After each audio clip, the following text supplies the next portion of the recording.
Es un placer y una alegría recibir a Sultana Wagnon aquí en Radio Sefarad. Bienvenida, Sultana, una vez más, gracias. Gracias a ti, Raquel, a vosotros. Me Pues alegra mucho volver a hace... estar aquí. Qué bien. Para nosotros de verdad que es un honor y un privilegio. Lo mismo digo. Hace Hace no mucho ofreciste una conferencia dentro de esas actividades culturales, sociales que organiza la Federación de Comunidades Judías de España para hablar sobre antisemitismo. Y una de los, una que les recomendamos que la recuperen al completo y te hemos pedido que hagas como una especie de síntesis de lo que fue esa conferencia. Uno de los principales conceptos de Sultana fue esa diferenciación que haces hablando de un nuevo antisemitismo. ¿A qué te refieres cuando hablas de judiofobia, prefiriéndolo al término antisemitismo? ¿Qué quieres expresar? Bueno, he hablado intencionadamente de nueva judeofobia, sí, pero no porque el término antisemitismo sea incorrecto para referirse a lo que pasa hoy. De hecho, es incluso el más adecuado todavía para referirse a ciertos fenómenos, por ejemplo, las ideologías integristas, yihadistas, que se reconocen abiertamente, sin disimulo alguno, hostiles a los judíos en general y no solo a Israel. Pero incluso en el caso de estas ideologías hay rasgos diferenciales, novedades con respecto al antisemitismo de hace un siglo. La principal, por supuesto, es la presencia de Israel en su discurso, porque lógicamente, pues Israel no era un tema del antisemitismo de hace un siglo. Entonces, por este motivo, hace ya más de 20 años, el intelectual francés Pierre-André Taguieff propuso esta fórmula de nueva judeofobia para referirse a este fenómeno nuevo, que no es nuevo del todo, porque al fin y al cabo es judeofobia y por tanto recoge y hereda muchos de los motivos del antisemitismo de toda la vida, el religioso y el racista. Pero también tiene elementos nuevos. Por supuesto, como tú has dicho, también se puede hablar de nuevo antisemitismo, que es la otra fórmula que yo también he usado a veces y que es igualmente correcta. Claro, todo esto puede parecer una simple cuestión terminológica, pero tiene su importancia por varias razones. La primera de ellas es que si no subrayamos las novedades, nos puede parecer a nosotros mismos, a los judíos, que estamos en bucle, es decir, que estamos en el eterno retorno de lo mismo. Y esto puede ser desmoralizador, además de que es incorrecto, porque no es exactamente lo mismo. Y luego la otra razón es que si nosotros hablamos solo de antisemitismo, los que llamamos así tienen muy fácil decir que no lo son, porque los argumentos que usan no son los del antisemitismo clásico. En cambio, si decimos judeofobia, pues ahí no pueden defenderse tan fácilmente, porque realmente los motivos judeófobos se ven muy claros. O se puede decir también, como tú has dicho, nuevo antisemitismo, claro. Estas son las razones por las que hago esas precisiones terminológicas. Que son, como decías, muy necesarias.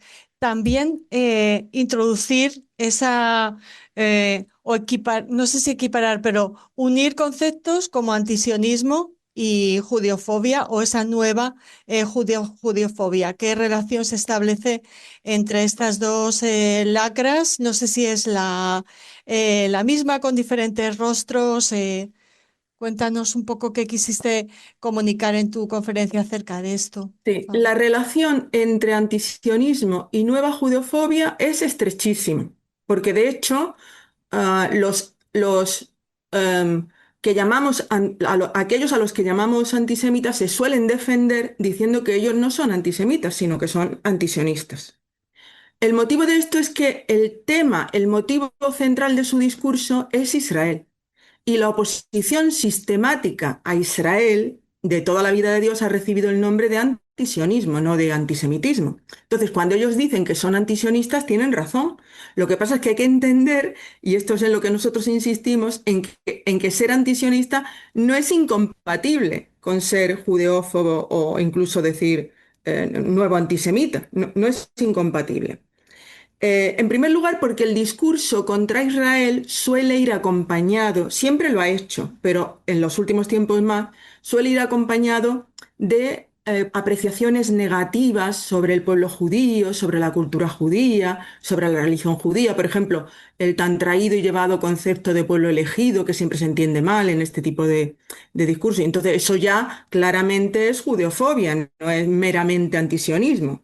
Pero es que además, fíjate, esto es más importante todavía. Es que es más, el antisionismo de entrada en sí mismo es una posición judeófoba, de hostilidad a los judíos, porque de entrada se niega al pueblo judío el derecho a la autodeterminación, que en cambio se reconoce fácilmente para los palestinos, por supuesto, que también lo tiene, y para cualquier otro pueblo que incluso puede tener menos motivos para tener ese nacionalismo, ¿no? En España, por ejemplo, resulta muy curioso, muy significativo que los más furibundos antisionistas, me estoy refiriendo a Podemos, Sumar, sean al mismo tiempo aliados de los partidos nacionalistas e independentistas del País Vasco y Cataluña. O sea que esto es muy paradójico, ¿no? O sea que es un poco como si el único nacionalismo ilegítimo del mundo fuese el del pueblo judío. Y esto es, además de muy injusto, porque verdaderamente, con todos mis respetos, hay pocos nacionalismos que tengan más fundamento y más razón de ser que el judío por toda la historia de la convivencia del pueblo judío con otras naciones. Y por otro lado, además, es discriminatorio. Y así está recogido, de hecho, en la definición de antisemitismo de la IRA, de la Internacional para el Recuerdo del Holocausto, porque allí en esa definición de antisemitismo se dice que negarle al pueblo judío el derecho a la autodeterminación y decir que eso es racismo, que ese es un empeño racista, tener una nación, eso es antisemitismo. Entonces, pues está claro que lo que se presenta hoy muchas veces como antisionismo, clarísimamente está recogido en la definición de la IRA como antisemitismo. Lo que pasa es que los países occidentales, y en especial el nuestro, pues aunque han suscrito esa definición, no la aplican. Además, Sultana, el sionismo es uno de los nacionalismos, si no el que más, más integrador, ¿no? Porque en ese Estado sionista caben cristianos, caben musulmanes y no Por solo supuesto. judíos. Y musulmanes, árabes, Drusos. Ujú, sí, por supuesto, y que además, al contrario de lo que se dice, gozan de igualdad de derechos con respecto a los ciudadanos de religión hebrea. ujú, Otra situación es la de Cisjordania, pero es que Cisjordania no es Israel. En Israel no hay racismo ujú, y no hay discriminación. Ahora, Cisjordania es un territorio ocupado en el que no rigen los derechos israelíes. Cuando se resuelva la situación, pues habrá allí un Estado palestino y ellos pues dispondrán de sus propios derechos. Es lo que ujú. todos esperamos. Sí, ocupado en disputa, como le gusta decir Claro, a más gente, ¿no? sí. Eh, hablabas de esa Bueno, judío. ocupado, efectivamente, ocupado desde el 67, en relación con las fronteras que se establecieron en 1948. Ya la discusión sobre las fronteras, mira, eso es legítimo. Cada uno tiene derecho a decir, pues mira, las fronteras aquí, las fronteras allá. Eso no lo veo yo antisionismo, salvo que tenga una expresión muy visceral. Yo cuando hablo de antisionismo me estoy refiriendo a lo que propugna el BDS, es decir, que no existe Israel como Estado de mayoría judía. Sí, y O a la que esa. propugna el islamismo que no existe Israel, ni como Estado de mayoría judía ni de ninguna manera. Ujú, Entonces, a eso me refiero yo como sionismo, no, sí. como antisionismo, perdón. Ujú. No a lo Vol- otro. volvemos a ese concepto, esa nueva judiofobia que Mm, establecías, que no es exactamente el antisemitismo histórico, podríamos mm. decir que ¿puedes desarrollar un poco más esa idea? ¿En qué consiste exactamente ese nuevo antisemitismo, esa nueva judiofobia? Bueno, para entenderlo hay que compararlo un poco primero con lo que fue el antisemitismo, con lo que estamos diciendo que fue el antisemitismo clásico. Y entonces hay que tener en cuenta que que el término antisemitismo se inventó en el último cuarto del siglo XIX para referirse también a una nueva judeofobia, porque la judeofobia existente hasta el momento era el tradicional antijudaísmo religioso. Y los antisemitas se llamaron así precisamente para dejar constancia de que supuestamente las razones por las que ellos estaban contra los judíos no eran religiosas, sino que eran nacionales y ya en argot pseudocientífico raciales. O sea, el argumento central era que aunque los judíos se convirtiesen, seguían perteneciendo a una raza que siguiendo a Gobineau ellos llamaron semita y por eso se llamaron a sí mismos antisemitas. Ahora, ¿cuál fue la razón de este cambio terminológico? Pues un cambio en la situación real y objetiva de los judíos europeos. El siglo XIX fue un siglo de grandes transformaciones sociales, políticas, científicas, de mentalidad y el principal cambio fue el demográfico, gracias a los progresos de la ciencia, precisamente. Entonces, creció la población europea, creció la población judía, de repente había más judíos en las sociedades europeas. Debido a los cambios políticos, estos judíos ya no eran solo judíos del gueto, sino que también eran judíos emancipados, con derechos, que llegaban a posiciones de poder, a profesiones importantes, y entonces se les empezó a ver como una minoría extranjera, extraña, que ponía en peligro, que invadía, que los estaban invadiendo Europa y que ponían en peligro y amenazaban a la sociedad europea. Y esto es, incluso se les acusaba de ser parásitos, de vivir a costa de las otras naciones por carecer de una propia. Ahora, ¿cuál era la finalidad de todo esto, de todo este discurso? Pues obviamente era quitarles los derechos que acababan de adquirir o bien expulsarlos. Este era el objetivo.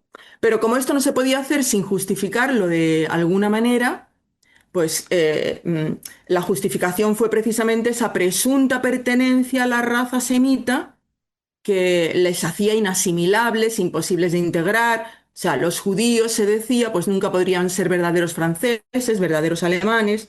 Y por desgracia, estas ideas antisemitas se fueron enriqueciendo con otros argumentos procedentes de los infames protocolos de los sabios de Sion, y el desenlace fatal de todo esto, pues fue, como todos sabemos, por desgracia, el exterminio físico de los judíos europeos, la Shoah. Y esto que acabo de describir, que es el antisemitismo clásico, esto no es exactamente el fenómeno que ahí ocurre. Esto puede ocurrir, pueden quedar restos de esto en determinadas sociedades donde hay muchos judíos todavía, por ejemplo, en Francia, en Estados Unidos, pero esto no es lo que ahora mismo se está dirimiendo. Ujú.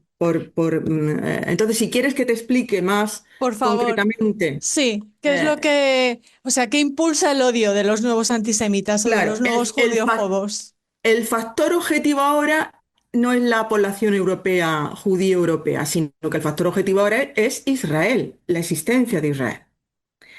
Entonces, para saber qué es lo que quieren, también tenemos que atender a sus argumentos, que fíjate, no son los antisemitas de hace un siglo, sino que son exactamente los contrarios. O sea, el giro ha sido de 180 grados. Las acusaciones actuales son el reverso exacto de las acusaciones antisemitas. Por eso he tenido que explicar antes lo que era el antisemitismo, recordar más que explicar. Porque antes se acusaba a los judíos de no tener una tierra propia, ahora se les acusa de tenerla. Antes se los acusaba de ser parásitos que invadían a las otras naciones, ahora se les acusa de empeñarse en tener su nación propia.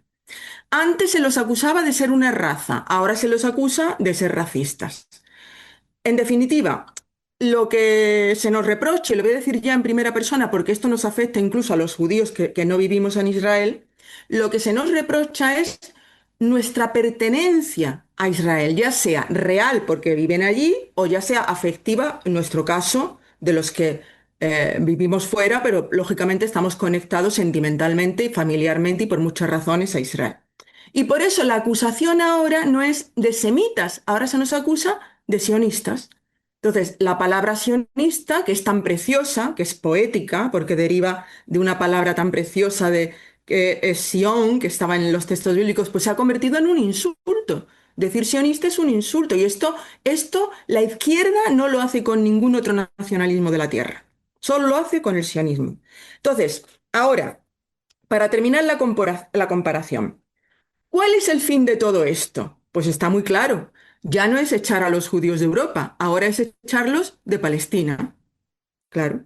Cuando se nos acusa de no seguir siendo lo que éramos en el siglo XIX, lo digo en plural porque esto se dice de los judíos, cuando se nos acusa de no seguir siendo lo que éramos en el siglo XIX, un pueblo errante, apátrida, cosmopolita, todo esto suena muy bonito y muy progresista en la pluma de un intelectual europeo, pero traducido al código de las organizaciones palestinas que están detrás de esto, que manejan los hilos, lo que quiere decir es sencillamente que nos vayamos de Palestina y que nos diseminemos otra vez por cualquier parte del mundo menos por esa, porque si no, pues nos matan otra vez.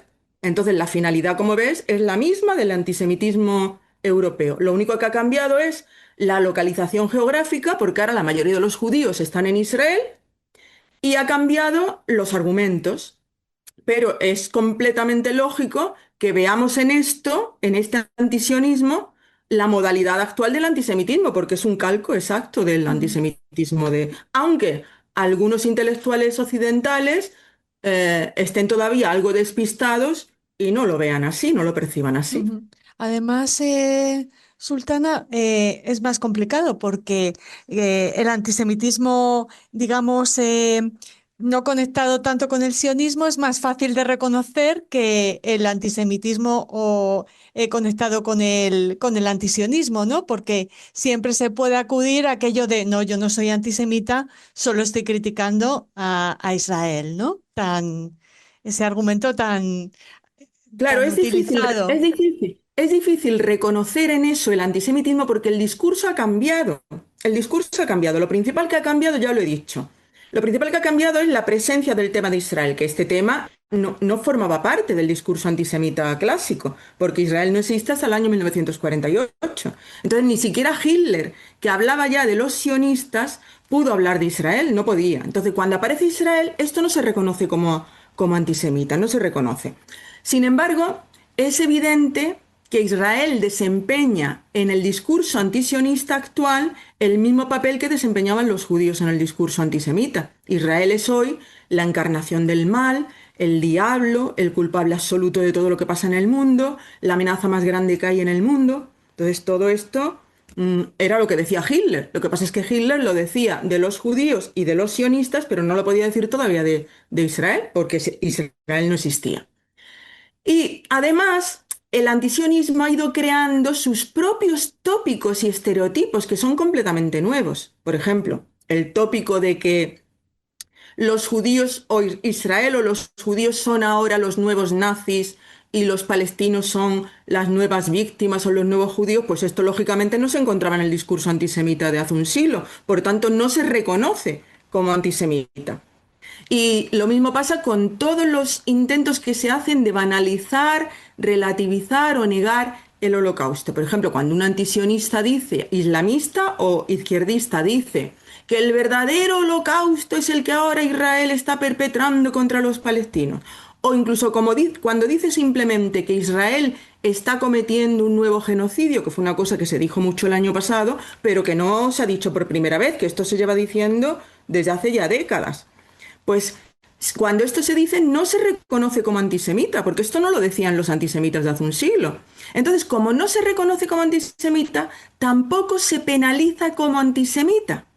Ni siquiera, fíjate, cuando se habla de judíos, porque las autoridades y los jueces, esto ocurrió en estos años, en estos 2 últimos años, razonan mal que cuando hablan de judíos lo hacen en el marco del conflicto palestino-israelí y que por tanto lo están haciendo en el ardor de la batalla, digamos, y por motivaciones políticas, no religiosas ni racistas, que son las únicas que las autoridades entienden por antisemitas. Entonces, ¿esto qué nos deja? Pues nos deja indefensos ante la nueva judeofobia. No se nos defiende de estas manifestaciones que quedan sin castigar. Se nos protege de las agresiones físicas, pero no de las agresiones verbales que conducen a ellas, ¿eh? Entonces, esto es porque se entiende que esa agresividad verbal no es antisemita, sino solo antisionista. Y por eso es tan importante, como decía al principio, empezar a llamar a las cosas por su nombre.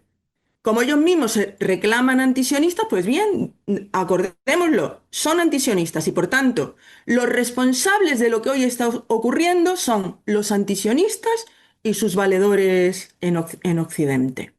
De todo lo que está hoy ocurriendo, incluida, fíjate, incluida la masacre o pogromo del 7 de octubre, incluido el reciente atentado en Sydney, todo eso es obra del antisionismo o nueva judeofobia, como la queramos llamar. Que sus motivaciones sean políticas no los exculpa en absoluto, porque acabamos de ver que las del antisemitismo también eran políticas. Por eso he querido recordar cuáles eran las motivaciones reales de un antisemita. No, no que perteneciéramos a la raza, sino unas motivaciones políticas que se querían conseguir.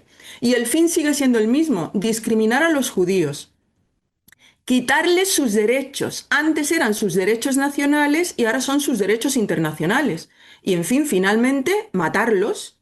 Por tanto, lo único que cambia, como digo, es los pretextos, el discurso, los argumentos, pero la finalidad y las razones son exactamente las mismas. Y esto es lo que nuestras autoridades tienen que aprender a ver y por eso es tan importante que nosotros identifiquemos las novedades de este nuevo discurso que no es exactamente el discurso antisemita de hace un siglo, pero que tiene el mismo fin, los mismos objetivos. No sé si he sido suficientemente clara. Sí, totalmente. Y también supongo que las herramientas para combatirlas, para combatirlo, tienen que ser también nuevas y tienen que ser Claro, diferentes, se tienen que tienen ser que adaptar. nuevas disposiciones legales. Fíjate que si España hiciera lo que suscribió cuando Carmen Calvo suscribió la IRA, la declaración de la IRA, pues estaría todo perfectamente, porque allí está incluido muchos de los aspectos de esta nueva judefobia. Pero como esto no es así, como no se aplica, pues lo que hace falta son, tanto en nuestro país como en muchos otros países occidentales, hacen falta nuevas disposiciones legales que estén dirigidas no contra el clásico discurso antisemita, porque a nosotros lo que nos amenaza hoy la vida no es un neonazi, un grupúsculo neonazi de heredero de Hitler. Lo que amenaza hoy nuestra vida son otro tipo de herederos de Hitler que muchas veces ni siquiera saben que lo son, ni siquiera saben que lo son, algunos sí lo saben, pero otros ni siquiera saben que lo son, pero que están reproduciendo un discurso que lleva, que nos conduce a nosotros a ser víctimas de una violencia física que no tenemos por qué volver a sufrir ni en Israel ni en el resto del mundo, pero tampoco en Ni, Israel, ujú, tampoco en Israel. ni individual ni Porque individualmente ni como pueblo. desde el 48 viene ocurriendo eso, que la radicalidad en la negativa a aceptar la existencia del Estado de Israel, pues está provocando todo este problema. Porque ya podía haber desde hace mucho tiempo, pues dos estados conviviendo en paz. Y cada vez que se han negado, pues la cosa ha ido a peor. Porque claro, efectivamente, van perdiendo más territorios, o se hace más difícil que los territorios se conecten, pero es consecuencia del tiempo que ha transcurrido. No es, y de la obstinación de muchas organizaciones palestinas en no aceptar de verdad, la existencia del Estado de Israel. Porque Sí. aceptarla políticamente hablando o hacia el exterior, pues sí, la aceptan, pero interiormente y de verdad es lo difícil. ¿Te gustaría añadir algo más, Sultán, antes de despedirnos? Después de tu conferencia hubo un debate muy interesante. Eh, ¿Con qué te quedas de ese intercambio con la gente? ¿Qué crees que les tranquilizó también de lo que comentaste, ¿no? Porque identificar el problema también nos ayuda a combatirlo de una mejor manera, ¿no? Claro, identificarlo es básico para combatirlo. No se puede combatir un enemigo al que no reconoces bien. Entonces tienes que conocerlo para poder combatirlo. Y bueno, yo aquel día fueron todas las intervenciones fueron muy ricas y yo misma aprendí en el intercambio de opiniones. Hablamos de esto, de la legalidad, de cuáles podían ser los medios para legales, no solamente nuestros, ¿no? De nuestras posibles intervenciones, sino medios legales para combatir todo esto. Y también me expresaron, lógicamente, su preocupación, su inquietud por estos 2 años transcurridos, por las cosas que se habían dicho acerca de Israel en las televisiones, porque lógicamente esto nos abruma a todos. No sé si los periodistas se dan cuenta, pero la manera en que tratan el conflicto, que para mí, yo entiendo que lo tratan así porque reproducen exactamente lo que ven o lo que les mandan las propias televisiones Agencias. de países árabes, Al Jazeera, los propios periodistas palestinos que están allí, porque claro, corresponsales occidentales en Gaza no ha habido. Entonces, eso estaba cerrado a la prensa por seguridad, no por represión de la información, sino por seguridad de los periodistas. Entonces, lógicamente nadie ha podido ver en directo lo que allí ha ocurrido y sin embargo, pues han dicho cosas, han dado por sentado cosas que, claro, a todos nos han afectado, abrumado. Y claro, la prensa tiene que ser más responsable, porque esto no es solo cosa de los partidos que hemos mencionado, que son muy radicales, es que la prensa no trata con objetividad y con ecuanimidad el conflicto y no se informa bien. Y esto es peligrosísimo, porque uno de los elementos que más contribuyó a la extensión del antisemitismo en el siglo XIX fue la prensa antisemita. Kafka se levantaba todas las mañanas angustiado cada vez que leía algo en un periódico de estos. Y ahora pues, a nosotros nos pasa lo mismo. Nos levantamos angustiados. Es verdad que ya no se dice, no es contra nosotros los judíos que vivimos en Europa, pero es contra nuestros familiares en Israel. Se dicen las cosas de nuestros familiares que viven en Israel. Entonces esto, pues lógicamente, nos afecta mucho y estamos deseosos de que haya una prensa más objetiva, más imparcial, que se informe mejor, que vea todos los puntos de vista y que no se deje seducir tanto por las declaraciones emocionales, porque aquí con los sentimientos exaltados se consigue todo. Ujú. Y bueno, pues los que no vamos por ahí gritando ni exaltándonos, pues estamos perjudicados. Entonces esto no puede ser, no puede ser. Bueno, y esperemos que muchos periodistas y muchos medios escuchen esta y vean esta crónica, Ojalá. este ensayo sonoro que nos has ofrecido. Muchísimas gracias, Sultana, Por supuesto, no es toda catedrática. la prensa, ¿eh? Es No. una parte de la prensa. Hay, Mm. hay sectores de la prensa que al contrario, que tratan de... Pero me refiero sobre todo a la televisión. La televisión ha sido tremenda, tremenda. Mm. Sí, Los telediarios, los noticiarios de todas las televisiones han sido tremendos. ha sido Y muy nos han- doloroso Sí, y, y escuchar a personas como tú nos ayuda a, bueno, pues a fortalecernos en estos momentos tan ojalá, difíciles ojalá, para el pueblo judío y para Israel. Muchas gracias, si Sultana. Dios quiere. A vosotros siempre. Hasta pronto. Un abrazo.